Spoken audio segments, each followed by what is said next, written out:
Good morning students. Last video में हमने जो पढ़ा था वो था माउंटेनियरिंग के बारे में। हमने पढ़ा था कि माउंटेनियरिंग के लिए क्या क्या मटेरियल्स और इक्विपमेंट रिक्वायर्ड होते हैं, क्या क्या इंपॉर्टेंट इंस्ट्रक्शंस होती हैं। तो आज हम पढ़ेंगे बछेंद्री पाल के बारे में। कौन थी बछेंद्री पाल? तो बछेंद्री पाल एक ऐसी पहली इंडियन वुमेन थी जिन्होंने माउंट एवरेस्ट की चढ़ाई की थी, यानी वो माउंट एवरेस्ट को उन्होंने क्लाइंब किया था, हम ये भी कह सकते हैं। तो देखो, the first Indian women who conquered Mount Everest is Bachendri Pal. ऐसी पहली भारतीय महिला जिन्होंने माउंट एवरेस्ट की चढ़ाई कंप्लीट की, उसको क्लाइंब किया, वो कौन थी? बछेंद्री पाल थी। अगर आपसे पूछा जाए कि माउंट एवरेस्ट पर चढ़ने वाली पहली भारतीय महिला कौन थी, तो आप कहोगे बछेंद्री पाल।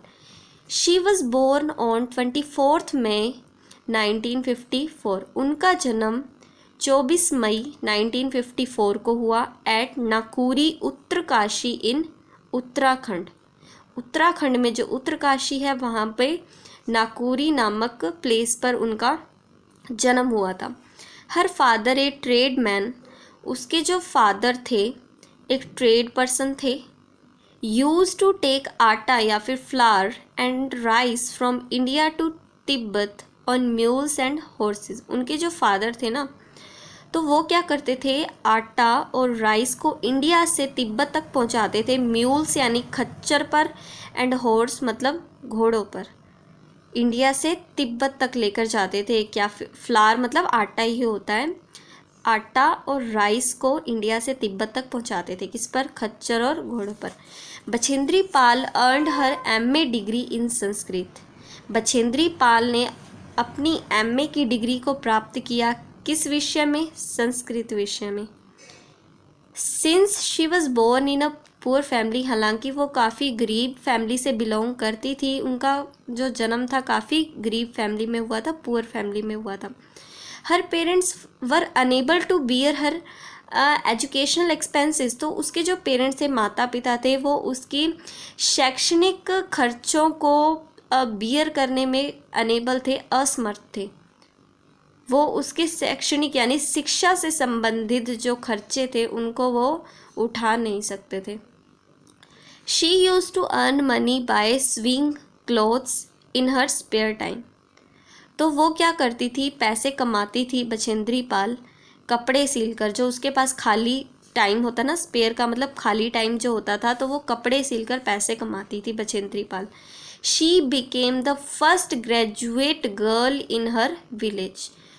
वो अपने गांव में पहली ग्रेजुएट होने वाली लड़की बनी थी, यानी ग्रेजुएशन की डिग्री प्राप्त करने वाली पहली अपने गांव में लड़की थी वो।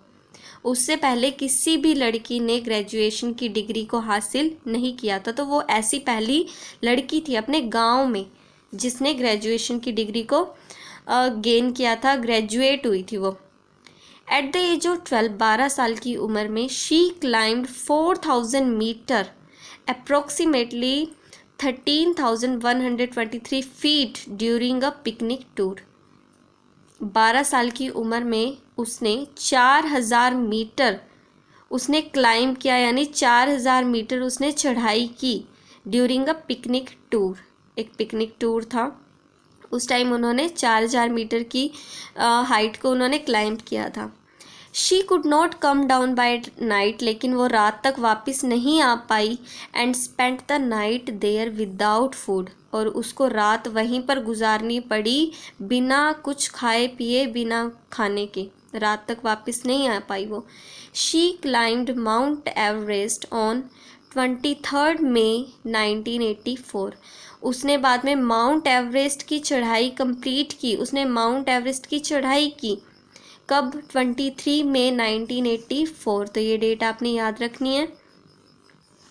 She was accompanied by N Dorji and 2 other team members. उसके साथ एन डोरजी और 2 टीम मेंबर्स भी थे जब वो माउंट एवरेस्ट की चढ़ाई कर रही थी।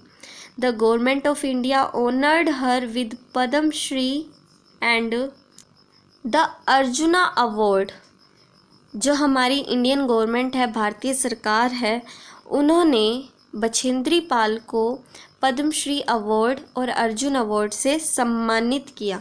We are proud of her, और हम सभी को उन पर गर्व है क्योंकि वो इंडिया की पहली ऐसी महिला बनी जिन्होंने माउंट एवरेस्ट की चढ़ाई की थी। Why do people hoist their national flag on mountain peaks?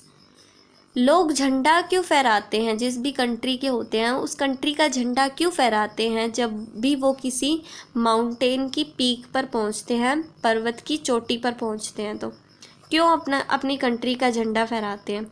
तो देखो, the national flag of a country represents that country. जो किसी भी कंट्री का हमारी कंट्री का नेशनल फ्लैग तिरंगा है ना, तो किसी भी जो कंट्री का नेशनल फ्लैग होता है, राष्ट्रीय ध्वज होता है, वो उस कंट्री को रिप्रेजेंट करता है। When a citizen of a country does something extra ordinary, जब भी कोई कंट्री का सिटीजन, नागरिक कुछ एक्स्ट्रा ऑर्डिनरी काम करता है, असाधारण काम करता है जो हर किसी के लिए पॉसिबल नहीं हो पाता, अगर कोई सिटीजन ऐसा कोई काम करता है, ही और शी, चाहे वो लड़का हो चाहे लड़की हो, it brings pride for the country. तो वो लड़का या लड़की अगर कोई एक्स्ट्रा ऑर्डिनरी काम करता है अपनी कंट्री के लिए, तो वो उस कंट्री के लिए काफ़ी ज़्यादा गर्व का मोमेंट होता है, काफ़ी ज़्यादा गर्व की बात होती है। By hoisting national flag he or she makes the world know to which country he or she belongs. अपने देश के राष्ट्रीय ध्वज को फहरा कर वह लड़का हो चाहे लड़की हो, वो ये दुनिया को बताता है कि वो किस कंट्री से बिलोंग करता है, कि वो किस कंट्री का नागरिक है। The flag is used as a sign of national pride. ये जो फ्लैग होता है, झंडा जो होता है, वो पूरे राष्ट्र के गर्व का क्या होता है? प्रतीक होता है कि पूरे देश को उन पर गर्व है। ये राष्ट्रीय जो ध्वज होता है, ये इस बात को रिप्रेजेंट करता है, इस बात का ये साइन होता है कि पूरी कंट्री को उन पर गर्व है, पूरे नेशनल प्राइड का वो साइन होता है। While hoisting the national flag को होस्ट करते टाइम, फहराते time, everyone should stand to honour the flag.